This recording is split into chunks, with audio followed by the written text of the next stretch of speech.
Prime Minister Modi's crucial visit to Israel, the second ever by an Indian Prime Minister to Israel, has entered a very crucial stage because as we speak, bilateral talks between the Prime Minister and the delegation from India is being held with the Prime Minister of Israel, Benjamin Netanyahu, to understand what this visit means and what it signifies and what it could mean for the future. We have Ambassador Jayant Das Gupta, former ambassador to the WTO, with us. We also have Professor Swaran Singh of JNU joining us. We also have Itai Melchior, a non-resident senior fellow, N7 Initiative, the Atlantic Council, joining us live from Haifa. Thank you, all of you, for taking time out to be with us. I'm going to begin by asking Itai Melchior. I'm going to come to the Indian contingent on the panel in just a bit. Ambassador Jayant Das Gupta and Professor Swaran Singh, please wait.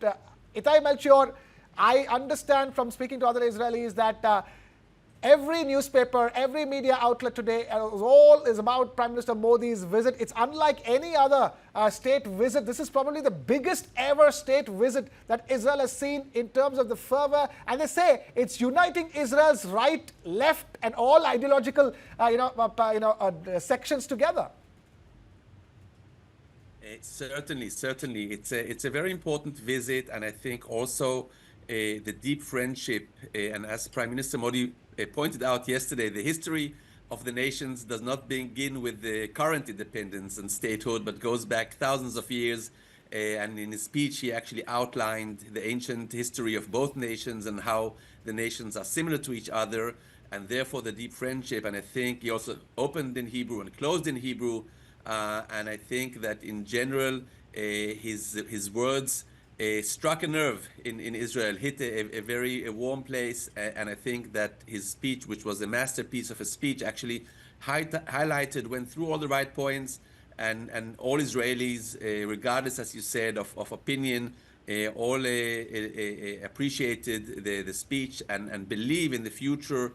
And I do think that with the things that are being discussed and hopefully signed, or signed in the near future, we will see also a new level of cooperation between India, which is in the end becoming as the Prime Minister said, the third largest economy soon in the world, but an anchor in the East, and Israel, tiny and small, but is in a connecting spot between East and West, and certainly with shared values. And I think a lot of cooperation can come out of this, and everybody in Israel believes in this. So that's, I think, it crosses all political lines.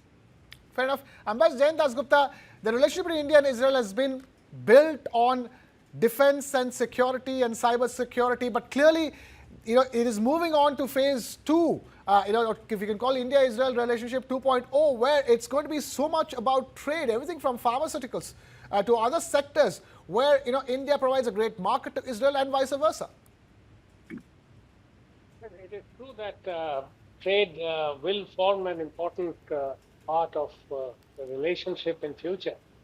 But one has to bear in mind that Israel has a very small population, and it is already open to most of the countries of the West. So pharmaceuticals, of course, India exports a substantial amount to Israel. And the Israelis have the expertise in terms of electronics, in terms of course, defense equipment, in terms of communication equipment. So there are complementarities which are available. India also exports a lot of cereals and spices and coffee, tea, etc. to Israel. So there is a scope to expand the trade, but it will have limitations because Israel doesn't have very large manufacturing industries in the non-defense sector. So there would be limitations, but it would definitely help in deepening the ties with Israel. And Prime Minister Modi has invited Israeli businessmen to come and invest in India. And of course, we are looking forward as India, we are looking forward to technology transfers, technology cooperation, joint ventures in the fields of high-tech items. Okay, Professor Swaran Singh, lot gets discussed today simply because of the context in which his visit arrives. There's disruption abound across West Asia, but in between all of that, relationship between India and Israel has gone from strength to strength since Prime Minister Modi's first visit in 2017. If the relationship was at a stage where there was a lot in common, enough and more synchronicity, that has been doubled or tripled in the last 2 to 3 years, especially when it comes to areas like counterterrorism and technology and startups. If you look at simple statistics, Krishna, it looks like that when we started diplomatic relations in 1992, the trade was about 200 million US dollars. It has since gone, I had the figure for 2024, $6.7 billion. And this doesn't include defense procurements. So in that sense, there is an incremental and lately exponential growth in engaging each other. Second, I agree with Ambassador. It's a very small size population that Israel has. It's of the size of Uttarakhand in case of India's provinces, or little larger to Himachal or Sikkim. But it's a high value target for us. The purchasing power of each Israeli per capita is much higher.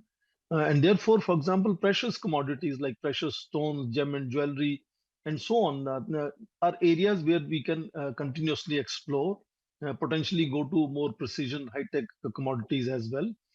And second, building partnership in critical technologies, not just in defense, where we talk a great deal of India's focus now being on ballistic missile defense, but both platforms and practices, best practices in several sectors. We often hear about water management, about drip irrigation, and now increasingly use of AI in all sectors. And in that sense, way beyond defense collaboration, which is the central pillar of bilateral relationship at this stage, developing relationship in several other sectors where what Israel wants to do with India is to scale all its innovations, all its out-of-box solutions in the different sectors. And India's large, talent pool, India's large market, India's need for building enormous infrastructure, scaling is what makes Israel see India as a great friend. And all the language that Prime Minister Netanyahu uses for Prime Minister as more than a friend, as a dear brother, and so on. And the warmth in their relationship is fundamentally driven by national interests. Because Israel sees India as a very, very powerful partner. And likewise, India sees Israel also very significant partner in several high technology sectors and best practices in various sectors, which is where the training and skill building in Indian youth can perhaps be useful connect between two countries.